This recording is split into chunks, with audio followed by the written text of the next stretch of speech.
जब भगवान श्री कृष्ण का प्राकट्य वृंदावन में हुआ, तब कैलाश पर्वत पर ध्यानस्थ भगवान शंकर को यह समाचार मिला। ये सुनते ही उनके अंतर्मन में आनंद की लहर दौड़ गई। महादेव बोले, अब मुझसे रुका नहीं जाता, ठाकुर जी के दर्शन करके ही लौटूंगा। वे तुरंत वृंदावन की ओर चल पड़े और नंद भवन के द्वार पर पहुंचे। वहां गोपियों से बोले, हम कोई साधारण योगी नहीं हैं, जाकर मैया यशोदा से कहो हमें लाला के दर्शन चाहिए। गोपियां यशोदा मैया के पास गईं।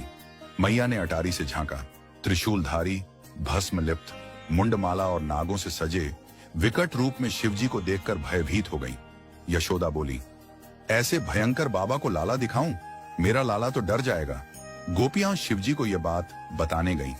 महादेव मुस्कुराए और बोले, मैया तू एक नाग से डर रही है, तेरा लाला तो शेष नाग पर शयन करता है। पर यशोदा मैया टस से मस नहीं हुई। भिक्षा ले लो, पर लाला नहीं दिखेगा। महादेव बोले, अब हम यहीं बैठेंगे, जब तेरा लाला बड़ा होगा तब स्वयं हमारे पास आएगा। यशोदा मैया ठाकुर जी को गोद में लेकर भीतर चली गईं और द्वार बंद कर दिया। बाहर बैठे महादेव ने आंखें मुंह कर ठाकुर जी का ध्यान किया। हे लाला, मैं दर्शन की आशा में आया हूं, और कुछ नहीं चाहिए, बस एक झलक।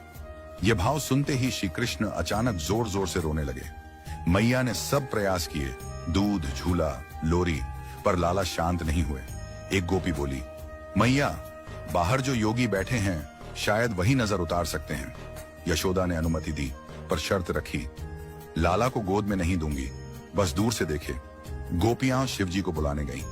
पहले शिवजी बोले, अब नहीं आएंगे, जब लाला बुलाएगा तभी। पर एक गोपी ने कहा, अगर आप भीतर चलें तो मैं प्रयास करूंगी कि लाला आपकी गोद में आ जाए।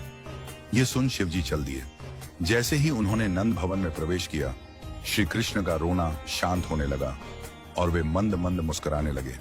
यशोदा मैया आश्चर्यचकित हुई। बाबा में कुछ तो है, उन्होंने कहा, अब चले जाओ, लाला सो गए हैं। शिवजी बाहर निकले ही थे कि लाला फिर रोने लगे। यशोदा समझ गईं, इस योगी का मेरे लाला से कोई गहरा संबंध है। फिर से शिवजी को बुलाया गया। इस बार पालने से दर्शन की अनुमति मिली। शिवजी बोले, मैं सौगंध खाकर कहता हूं, जब तक तेरा लाला बड़ा नहीं हो जाता मैं उसकी नजर की रक्षा करूंगा। उन्होंने पालने को दंडवत किया और कहा, मैया तू क्या जाने, तेरी गोद में कौन खेल रहा है। इसके बाद शिवजी ने अपनी शिव श्रृंगी बजाई। उसकी ध्वनि सुनते ही श्री कृष्ण हंसने लगे। पूरा नंद भवन उस दिव्य मिलन का साक्षी बन गया। यह कथा बताती है कि सच्चा भक्त प्रभु के दर्शन के लिए कितना व्याकुल होता है, और प्रभु भी अपने प्रेमी की भक्ति को व्यर्थ नहीं जाने देते। ये लीला श्री कृष्ण और शिवजी के बीच की अनंत आत्मीयता का प्रतीक है, जिसमें भक्ति, प्रेम और समर्पण का अद्भुत संगम है।